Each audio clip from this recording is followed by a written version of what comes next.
Tidak berlebihan kiranya kalau saya mengatakan dan memaknai kehadiran pesulap merah menjadi berkah tersendiri bagi bangsa kita di hari ulang tahunnya yang ke-77 tahun. Nah, di Kristen yang banyak itu adalah pendeta, tapi pekerjaannya seperti dukun. Ya, karena banyak orang-orang yang bodoh juga suka dengan pekerjaan-pekerjaan seperti dukun itu. Usir setan, bikin mujizat, itu semua dukun. Saudara-saudariku yang terkasih, salam sejahtera bagi kita semua. Akhir-akhir ini ada dua hal yang sedang viral di media sosial kita di tanah air ini. Yang pertama yakni tentang kehadiran pesulap merah yang membongkar banyak trik dari dukun atau orang pintar tetapi yang palsu. Dan yang kedua menyangkut kasus Verdi Sambo yang membunuh ajudannya Brigadir Joshua. Saya tertarik untuk ikut nimbrung dalam dua berita ini. Tetapi kali ini saya ingin nimbrung dengan berita tentang pesulap merah. Secara pribadi, saya sangat setuju dengan apa yang dilakukan oleh pesulap merah. Ia membongkar kebohongan yang selama ini kerap menyesatkan. Dan memang kebohongan selalu membawa penyesatan. Saya sebagai seorang imam Katolik juga sering resah ketika mendengar ada umat Katolik yang terperangkap dalam kebodohannya, yang lebih mempercayakan penyelesaian problem kesehatannya pada dukun atau pada orang pintar. Sakit kepala sedikit pergi ke dukun. Sakit mah pergi ke dukun atau pergi ke orang pintar itu. Ada gejala tertentu dalam tubuh, misalnya asam urat, kolesterol naik, diabetes, atau penyakit gula. Larinya pertama-tama ke dukun atau paranormal itu. Ujung-ujungnya apa? Pulang ke rumah dengan dugaan, dengan tuduhan. Oh, ini dibuat oleh orang sana, oh ini dibuat oleh orang itu.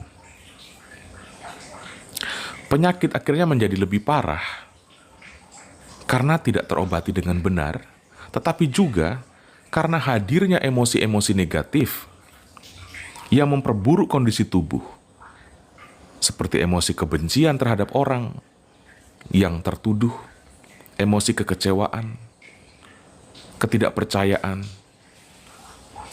tuduhan pada orang-orang tertentu, menyalahkan Tuhan, dan lain sebagainya.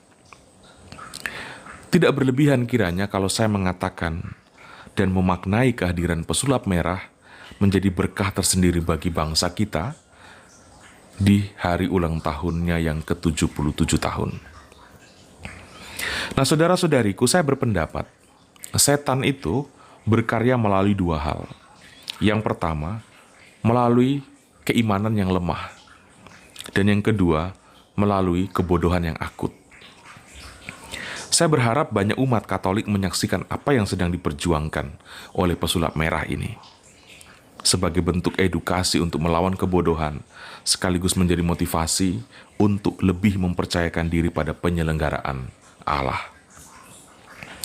Selain tentang hal tersebut, ada hal lain lagi yang bagi saya sangat menarik untuk dicermati sehubungan dengan pesulap merah ini.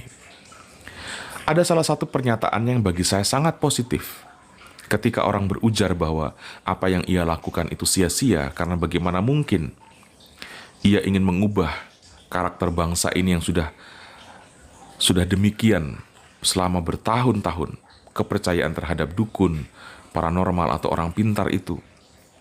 Ketika orang mengatakan mengapa tidak cari aman saja, bukankah apa yang ia lakukan itu sebagai upaya untuk mencari musuh? Pesulap merah ini berkata, mungkin apa yang dia lakukan itu terlihat sia-sia, tapi setidaknya Tuhan tahu dia berpihak pada yang mana. Saudara-saudari, bagi saya ini sangat dalam. Memiliki prinsip, hidup dengan menggunakan prinsip kebenaran. Itulah hidup yang berkenan di mata Tuhan. Kita bisa saja punya banyak teman, kita bisa saja disukai oleh begitu banyak orang. Tetapi apa artinya itu ketika itu semua adalah hasil dari kompromi dengan ketidakbenaran, hasil dari negosiasi dengan dosa, hasil dari tawar-menawar dengan kejahatan. Hidup yang nyaman-nyaman, lurus-lurus saja, mungkin tampaknya sebagai hidup yang penuh dengan berkat. Mungkin banyak mengalir uang, persahabatan, relasi. Tetapi jangan salah, bisa jadi itu juga merupakan hidup yang diisi tanpa memperjuangkan atau tanpa pijakan prinsip kebenaran. Kita tidak bisa hidup sekedar untuk cari aman. Mengapa? Saudara-saudari, kita dihadirkan ke dunia ini oleh Allah bukan sekedar untuk numpang hidup. Bukan sekedar untuk menikmati apa yang sudah ada. Bukan sekedar untuk cari hidup. Ada alasan dan ada tujuan atau maksud tertentu mengapa Tuhan menciptakan atau menghadirkan kita ke dunia ini. Kalau prinsip hidup kita melulu untuk cari aman, maka kita akan mengakhiri hidup ini nanti dengan melihat ternyata tidak ada yang kita perjuangkan dalam hidup kita. Allah ingin agar kehadiran kita menyumbangkan sesuatu. Allah ingin agar kehadiran kita memperjuangkan sesuatu. Allah ingin agar kehadiran kita bisa mempersembahkan sesuatu. Sekali lagi, hidup ini bukan sekedar untuk cari aman, bukan sekedar untuk cari nyaman. Yesus Kristus menunjukkan kepada kita semua dengan sangat jelas bahwa makna sejati hidup ini bukan ditentukan seberapa panjang durasi hidup kita di dunia, tetapi seberapa banyak hidup kita telah berisi bagi dunia. Yesus Kristus mengajarkan untuk kita bahwa hidup yang sejati bukan tentang memperjuangkan kenyamanan, tetapi untuk mempersembahkan kenyamanan demi keselamatan. Apa artinya kita memiliki begitu banyak relasi, begitu banyak teman, seakan-akan kita begitu relevan bagi siapapun, tetapi sepertinya atau ternyata kita asing di mata Allah. Nah, saudara-saudari, mari kita menjadi pribadi yang semakin cermat dalam hidup ini. Semoga kehadiran pesulap merah menyumbangkan sesuatu yang positif bagi pertumbuh kembangan hidup kerohanian kita, pendewasaan kepribadian kita. Mari kita semakin memupuk relasi yang benar dengan Allah. Ketika hubungan kita dengan Allah sungguh solid, maka kita tidak akan mudah terjebak dalam kebodohan. Kita tidak mudah terperdaya oleh tipu daya setan yang dengan giatnya memasang jerat dan perangkap agar kita bisa terpisah dari Allah. Berbagai macam tipu daya dan kebohongan digunakan sebagai taktik agar kita tidak terpaut pada Allah atau agar kita semakin terpisah dari Allah. Saudara-saudariku, Tuhan Yesus memberkati kita semua.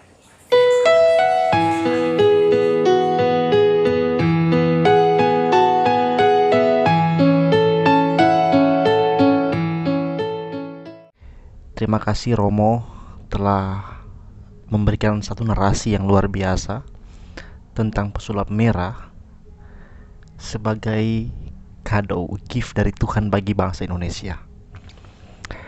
Bukan hanya sebenarnya pesulap merah membongkar dukun-dukun, tapi saya mengetahui pesulap merah itu punya tendensi lebih kepada perdukunan yang mengatasnamakan agama, yang membawa label-label agama. Ini memang perlu dilawan. Ini bukan hanya pembodohan bagi masyarakat, tapi bagi umat. Ya, kasihan bagi umat khususnya ya. Karena seringkali banyak dukun-dukun dari ya. Tapi di Kristen juga banyak pendeta-pendeta yang bekerja seperti dukun, yang tahunya bicara kesembuhan, bicara melepaskan dari resesi ekonomi, dari persoalan-persoalan, dan ketika datang itu thinking setan, bilang kalau ada sakit ada kuasa setan yang harus ditengking, dilepaskan, pakai ayat-ayat dicomot tanpa tahu konteks, tanpa tahu arti dari ayat itu. Nah, ini pendeta yang bekerja seperti dukun. Kalau pesulap merah itu dia melawan dukun asli yang mengatasnamakan agama. Nah, di Kristen yang banyak itu adalah pendeta, tapi pekerjaannya seperti dukun, bukan memberitakan firman, bukan menyampaikan Injil dan menyelusuri serta memberitakan kebenaran, tapi kerjaannya seperti dukun. Ya, karena banyak orang-orang yang bodoh juga suka dengan pekerjaan-pekerjaan seperti dukun itu. Usir setan, bikin mujizat, itu semua dukun.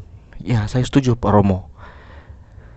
Pesulap merah luar biasa memang, dia anugerah Tuhan bagi bangsa Indonesia untuk mencerdaskan kehidupan bangsa ini dari segala kebodohan-kebodohan yang ada.